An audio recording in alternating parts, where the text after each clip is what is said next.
To now move on to our third and last topic, mental health. As more time passes on and as more research is made and reports are issued, more statistics Show that youths, in particular, youths especially, are being affected by mental illness and mental ill health. What do you think needs to be done to help improve the quality of life of young people in light of these statistics? And what do you think are the main factors which are causing such problems in the first place? For me, the first and main issue is that young people do not feel heard. And this is at the base of everything. I think 10 years ago you could find more politics and, I don't know, proposal for young people. You had at least programs for them, and I think this is declining strongly this last year. Even during the elections in Europe recently, there is less and less things proposed for young people, I would say. And this is concerning. I mean, me, when I look around me, I feel bad for young people. I'm this close to still consider myself as young, but very soon I will not be anymore. But yeah, if I were in this generation like 10 years back, I think I will feel depressed too. I mean, when you don't feel considered, you are starting to think, I think at some point, to what purpose? Yeah.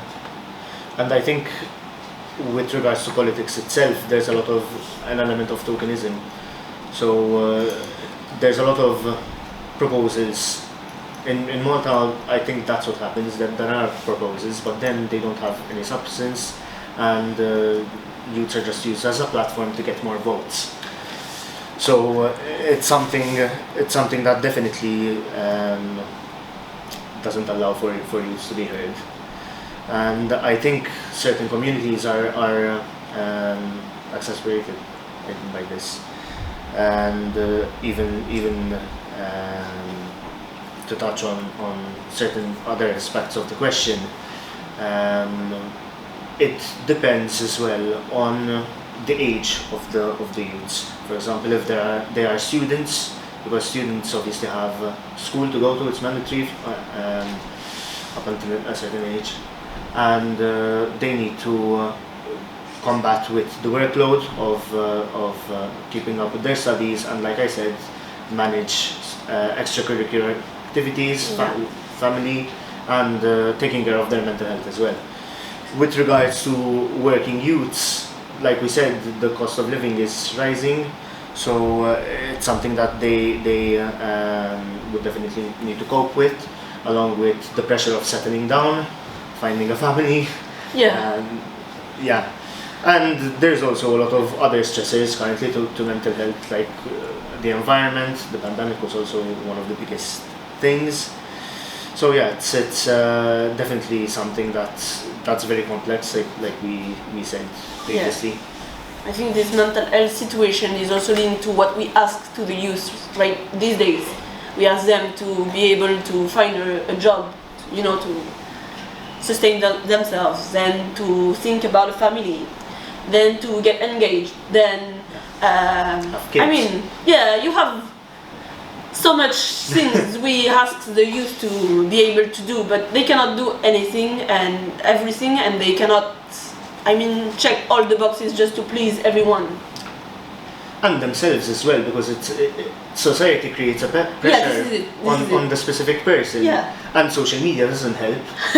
seeing your friends and celebrities, for example, doing certain things and constantly traveling and having the best clothes, whatever, it's very easy to get in a mindset of comparing yourself with other people. And everyone seems to do a lot of things, so when you don't match all of this, you don't feel well for sure. Yeah, because social media only shows the positives. It never shows the negative aspects of one's life. So you're constantly seeing like the best of a situation and comparing yourself with that. That's true. Indeed.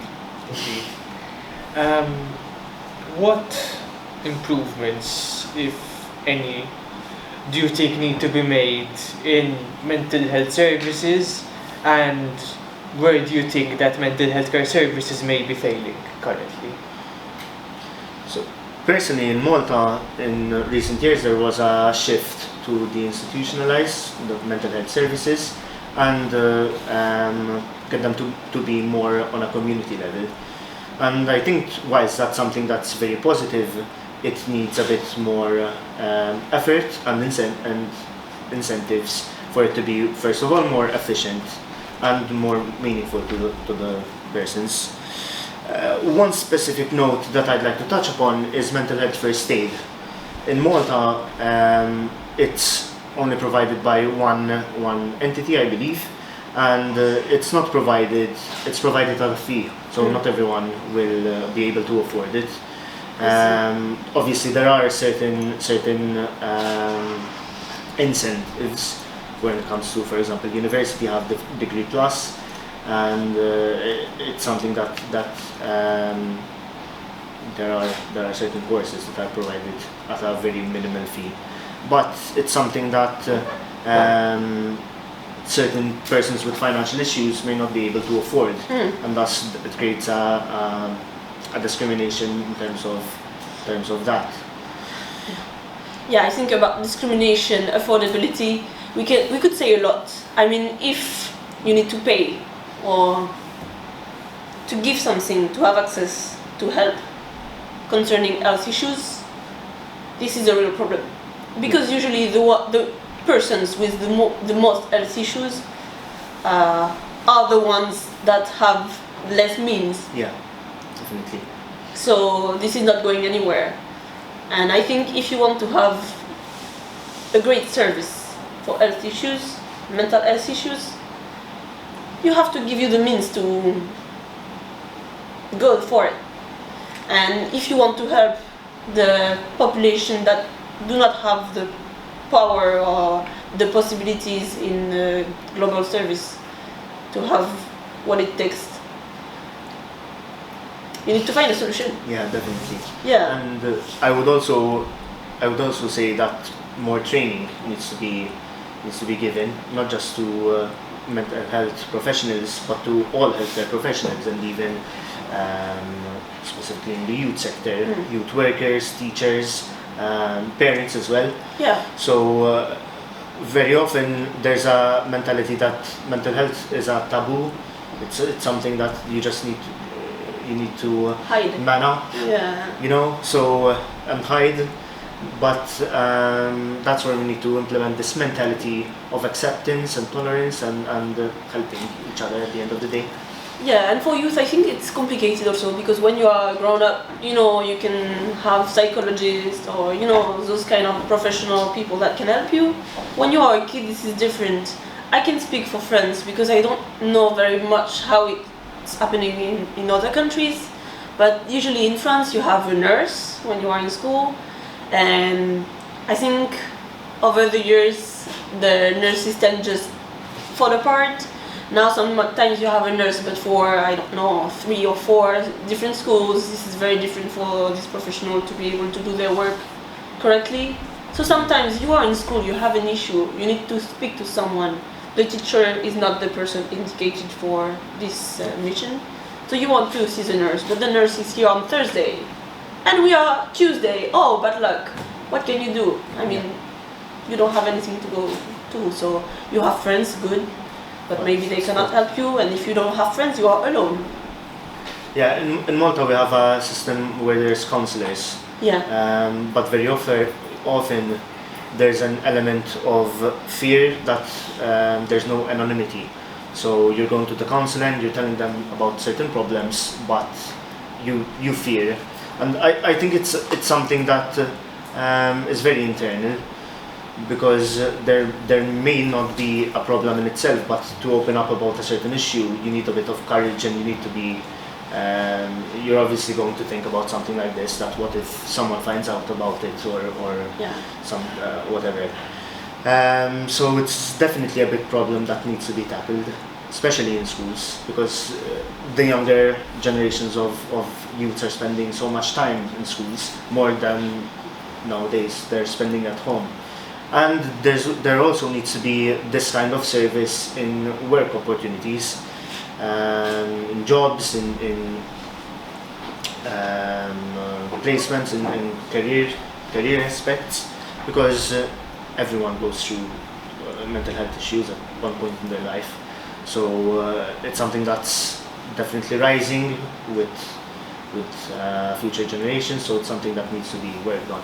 Yeah, and like you said, I think when you go through mental health issues when you are pretty young, this needs to be tackled at this moment, not to wait for, I don't know, multiple years. This is the type of things that get worse with the time, so Definitely. cannot wait. And to now have our last preempted question again, do you think that enough awareness is being made about mental health in general, and that enough work is being done to help combat the stigma and taboos which you mentioned surrounding mental health? Information, more and more. Yes. Enough, I don't know. Then solutions, not at all. We still have a lot of work to do, I would say. Yeah. Yeah, definitely. Exactly what I was going to say. That was the first thing that came to mind. There's a lot of awareness. There's a lot of social media campaigns, a lot of billboards, for example. But when it comes to action, it's really Lacking. It's really lacking. And I think that first of all, there needs to be more improvement of the mental health services for when you're going through something.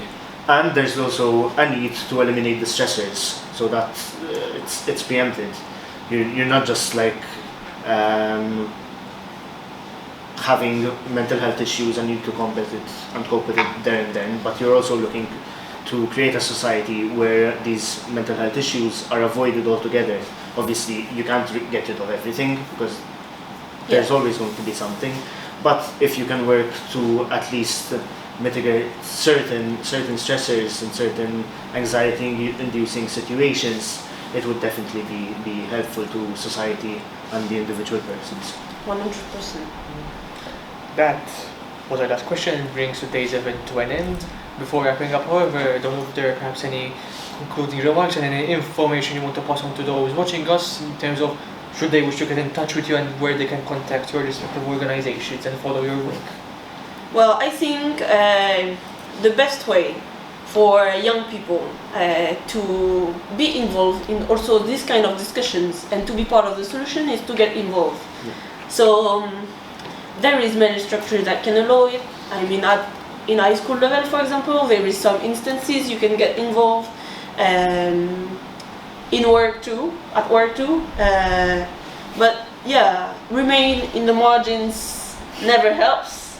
Even if sometimes it's difficult to take this path to get involved, I think it's very, very important for each one of us, and also to create a difference. I mean, we all have experiences, and we can all bring something on the table. So getting involved in the best way to tackle all these issues. Yeah. With regards to KNZ, we have a lot of different initiatives throughout the year. We work on various topics. It's quite broad. So even if you have a passion for something in particular, for example, passion for the environment, passion for sports, arts, there's always going to be something that we're going to do to help in the situation. So I think it's best for youth to get in contact with us through our social media pages, follow our Facebook page, Instagram, Twitter, LinkedIn. Yeah. We try to vary our social media platforms to reach different aspects of the youth community, because obviously it's very broad. So to target all the population, it's quite daunting. But yeah, we have something for everyone. Yeah, I think on all these issues, there is more and more initiative. If initiative does not exist around young people, they can be the initiative. Yeah. And gather around them. And yeah, I think coming from a popular education milieu, I would say, it proves me that this is the solution. To get involved and to create things and to bring your own experience. Definitely. Thank you and well done to both of you for all the work which you and your colleagues do. We encourage our viewers to follow and keep up to date with the work being done by the Malta National Council and the International Coordination of Young Christian Workers on their respective social media pages, as well to follow Bird's Eye View and Young Christian Workers Malta for further events and updates. Thank you to all those who have tuned in and joined us. Goodbye and have a nice day.